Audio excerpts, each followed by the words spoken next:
somebody knows you. Hey, Rob. Hey, Cheryl. And you're like, hey, good to see you again.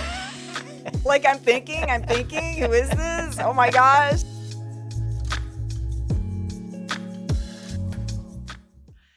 Rob, I screwed up. What do I do? I screwed up. No, Cheryl, I screwed up. What do I do? Well, I'll tell you what to do. I don't know if I can do it, but I'll tell you what to do. So if you've ever had a networking blunder, this is the episode for you. And if you haven't had a networking blunder, well, let me tell you, you have. And you just haven't identified it yet, right? Haven't we all done it? Absolutely. Okay, so we're going to help you understand maybe how to nip it in the bud. And then also, let's go through some kind of safety measures to help kind of fix that. All right, so this is Network Today, where we take you from meeting people to making money faster. And I'm Cheryl Powers. I'm Rob Bliss. And we're going to have a good, fun few minutes here. So if it's been a while since you've tuned in, Rob, I think it's important for people to know that we've kind of tightened this up. We sure have. I really like the new format, Cheryl, because it's back to basics. We're getting to the information faster. It's more succinctly presented. Yeah. And I think the tips that we've got going are pretty darn good. Yeah, I think so too. So we love having guests. However, what we'll be doing as we move forward is the guests will be very kind of worked in as appropriate to the topic. Right. So they'll be more intermittent instead of every single episode so that we can work through the very germane situations that pertain to that topic. Right. Absolutely. And this is a perfect time to do this, Cheryl, because, summer's coming to an end. Mm-hmm. Labor Day is just around the corner and everybody's going to be ramping up their networking for the fall, for that, that final third and fourth quarter. Yeah. Where we got to get back on track. And then again, it goes back to, like I've always said before, is that networking is so important to my business. Right. And I love today's topic. I screwed up because I need to listen to some of your points today. I need to listen to some of my points. All right. So I'm going to give you 4 potential screw ups. And while I'm giving them to you, I want you to think about some that you might want to add in. Okay. These are 4 that I've identified as potential networking screw-ups. Okay. Like you meant to network with somebody, and something happened, or you were scheduled, or after networking you screwed up. All right, so Here are 4 potential screw-ups.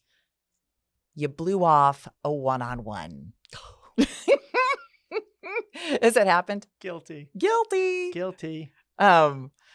So missing a one-on-one can happen. I missed one too for various reasons. We'll go into that later, but it can happen to any of us. If we're honest, it may or may not have been our fault, but we still need to fix it. Yes. All right. So number 2, no pre-due diligence prior to the one-on-one. Yes, absolutely. And there's so many resources. We can go to their LinkedIn profile. We can connect with them at first. Yes. It's just so important. And I'm again, I don't do it every single time, but I'm getting better at it. And it is so important because when I do have a great one-on-one, it's because I've done my research. So if you want to prevent a screw up and make the most of your one-on-ones, take 60 seconds. I've timed myself, 60 seconds. Wow. So that's 30 seconds on LinkedIn. Go to the profile, look down, see where they've gone to school, see their past history, how long they've been at their job, other occupations. Look at their post activity. Post activity, that's super good. Like a couple of those. So that takes about 30 seconds. 45 if you're a slow reader. Then go to Google and just Google them. Yeah. And see what other things they might have been involved in. So number 3, had a one-on-one, and then what didn't happen? They didn't return any, they ghosted you after the one-on-one. They ghosted, or maybe you forgot to follow up with the follow-up items. Yeah. So that it could have happened. Either side. Absolutely. Good point. Yeah. So not following up could be considered ghosting. Yeah. Right? So failure to follow up, I try to avoid that through my notes, right? The networking notes that I take here during my one-on-one, so I can always go back and review. But there are times that things get super busy. I get 3 or 4 weeks behind on my promised follow-up introductions, and I need to fix it. Yeah. Quickly. All right. So number 4. Ditto on that. Has this ever happened to you? God forbid I should do this, but I probably have and didn't realize it. Monopolize the conversation. Yeah, absolutely. I think that's a screw up. Absolutely. Because again, it's that whole, it's that Pareti's rule of, the 80-20 rule. Yeah. We should be doing 20% of the talking and let them do 80% of the talking. Yes. What happens when you're with somebody? Because I was with somebody recently and we had an hour slotted for our one-on-one. So try to always be conscious of your time and mark that time. I tend to, so on me to really kind of manage this well on the upfront, but I like to ask a lot of questions. I'm a question asker. Right. So, but this situation went on. Our hour slotted for our one-on-one turned into an hour and 15 minutes. And in that hour and 15 minutes, somebody else other than me monopolized the whole conversation. Right? So when it becomes me, oh, hey, is there still time for me? That's a screw up, I think. Don't you? No, that's a major screw up. That's a top 3 screw up. It's so important to you're there to be the go-giver, and by doing that, it's asking questions, which you do so well, and they have to learn that you just don't get up there and make yourself throw up on the person. So. Don't. So that's not it's not a good thing. It's not a good look. And you're not going to leave that person with a good feeling about who you are. And I say one-on-one, but that could actually easily happen in a networking event. No, absolutely. But again, what it kind of lets you know is that person isn't really at that high networking level. Yeah. They haven't learned the fact of the 80-20 rule. They're still learning how to, become a better networker. And so therefore you can, write it down that this person needs some coaching. Yes. Yeah. Quickly. So we're here to help you quickly. All right. So any other thoughts on screw ups? Other screw ups what's a screw up? Can you think of a recent screw up that happened to you or by you that you're like, oh man, how do I fix that? Okay, that those 4 that you came up were really, really good. But one that when I did doing some research was when you're at a networking event and you're kind of in maybe a group of 2, 3, 4 people, and people are participating in the conversation, you remain silent the whole time. Therefore, people are you're invisible then to anybody. So I think it's making people aware of once they're at a networking event, don't be silent. Participate in the conversation so people will recognize you. Yeah, support it with words. Yes. So we can interject without taking over. Yes. Without overtaking the conversation. I think that's a really great point. And I think it goes back to what you're so good at is have those questions prepared ahead of time. Again, it takes a few words, but if it's a well-prepared question, boom, people are going to remember that. Yeah, I want to launch into these 3 safety nets, but I'm going to add a 4th, and because what you're talking about is really important. And we touched on this during the conference when you and I were talking about kind of the networking basics and the 4 pillars of networking, and that's having a great open-ended question.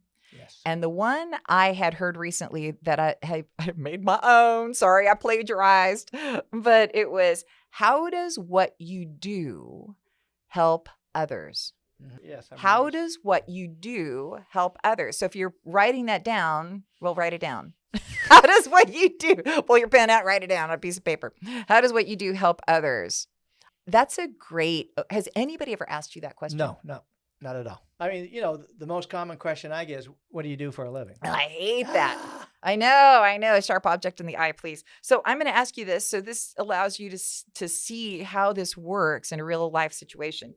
So Rob, nice to meet you for the first time at this networking event. How does what you do help others in business?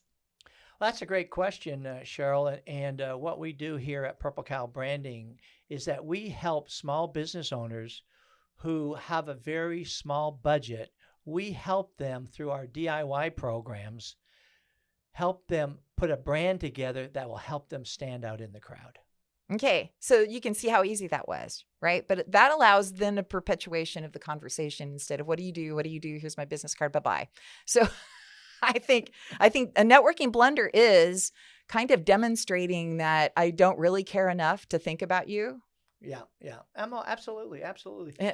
And I've got one here that I wrote down that and again, I'm at fault so many times on this, is that how many times, Cheryl, you've gone to a networking event and then it's been a great one. You've met a lot of good people, but you get home and you start looking through the cards and you remember, oh, he didn't have a card.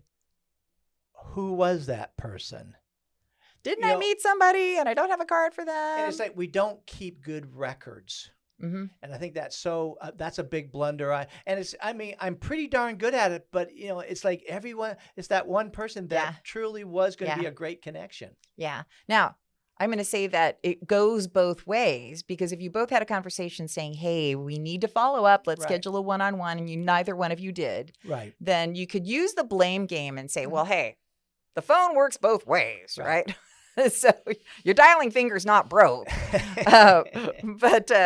But a networking blunder would be to put the blame, assert it on someone else. Good point. And then say, hey, you know what? Shame on them. When the truth is, so many times we're part of it's not just one. Right. It was two people who were part of that. So I wrote down here 3 safety nets. Okay. That can help avoid. We can't remove blunders and networking screw ups, but we can help avoid them. Always having, this is a big one for me. So when we're talking about missing one-on-ones, always have a calendar invite. I love this too, with all invitees included, with related links, and confirm again the day before, or at least the morning of, if it's an afternoon one. And this is another big peeve of mine. So missed one-on-ones happen, calendar screw-ups happen, life happens, right? You might have to run off to an emergency and you don't even look at your calendar or alerts. But there should always be the cell phone number in that calendar invite. Well, that's a good point. That's a real good point. I can't tell you how many people I'll go back to my emails and I'm like, how do I get in touch with Carla? Because I haven't heard from her. She didn't accept it. We've got a one-on-one. I'm headed over there right now. And then she'll have replied to my emails from her cell phone, apparently, with no signature line. I've got no cell phone for her. Oh. So that to me is one of those, it's again, not going to avoid all emergencies, but that is a good safety net issue. Always do a calendar invite, include all attendees and contact information. And that's to me a reminder too, Cheryl, is you going to your LinkedIn profile, which we've talked about several times, is that LinkedIn profile, you can put all your contact information there. And so that people know how to get hold of you. Okay. But I will not put all my information in there. I will not put my cell phone number there. You can. Hey, go for it, buddy. But I'm not putting my cell phone information on LinkedIn. So, well, that's a good point. But again, I have my cell phone is my business app. So it's still coming in as a business call, and I can blacklist spam numbers and so on. But most people don't have that. Yeah, so just saying, always as a safety net in that calendar invite, make sure everybody accepts it. They're all included and that they've got their absolutely. I like that better. Okay, so number 2 on the 3 safety nets, or the 4 now, because we included the that great first one, right? How is it what you do helps other businesses. Right. So this is number 3. Put a follow-up on the calendar as a task or an appointment or via CRM. So when you're talking to somebody either in a networking event or if you're having a one-on-one, then the next morning there's already or on Friday morning you've already blocked out a time. Hey, I need to follow up with Eric Harrison. Gotcha. Right? I need to do my promised follow-up items. Okay. That too might blow right past you if you're not looking at them, but at least it's another ping point. Right. So number 4, flag the email with a priority marker and review these daily. I have failed at this recently. I flagged it and didn't review it. Do you flag yours? Well, Funny that I started. Come out with it. Let's come I clean. just started doing that like 3 weeks ago. Really? 3 weeks ago. I couldn't believe it. I mean, knew about it, so that I can't plead ignorance here, but I started 3 weeks ago. I haven't developed a habit yet, Right. so I'm about 50-50 on the follow-up, but at least now I know I can go back and I flagged it. So that is a great thing I love about it, Outlook. Yeah, just have to remember to go back and take a look at them all. So I got to develop the habit now, but yeah, that's a great. So I've actually Great made it a point. habit for me Monday morning. I go in, open up all of my flagged emails, and then make sure that, hey, I'm going to scour through these. Is there anything that's unanswered? Do I need to unflag some so I don't have this huge buildup? So that's really important. All right. So anything else that you can think of that are good safety net measures to avoid a networking blunder? I think it goes back to being just prepared. Yeah. Being organized, being disciplined. Yeah. Those traits that we need as professional salespeople that are hard to do. Uh-huh. We're human beings, but we've got to remember the discipline, the organization, and the planning, Okay. and time blocking it so that becomes a safety net. Right. Okay. I just thought of something. So this is kind of a small one, but it can feel so embarrassing if you're at a networking event and somebody knows you. Hey, Rob. Hey, Cheryl. And you're like, hey, good to see you again. Like I'm thinking, who is this? Oh my gosh. They know me. I can't remember who they are. Has that ever happened to you? Yes. Okay. Yes. So, and me and my mental Rolodex get so full so fast now. So I'm like, I know.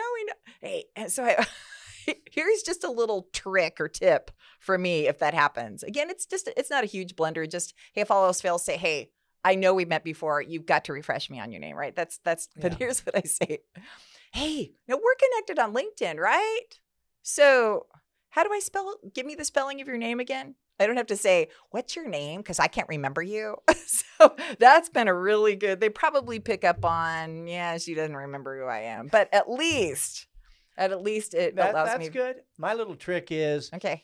I'll pull someone in like you and I are together, and I'll go, hey, Cheryl, I need you to meet. And then you go ahead and say, I'm Cheryl Powers. And then he comes back and says, I'm Tom Smith. Stacy, do you know this person? The one that I can't remember the name of? Do you remember? Yeah.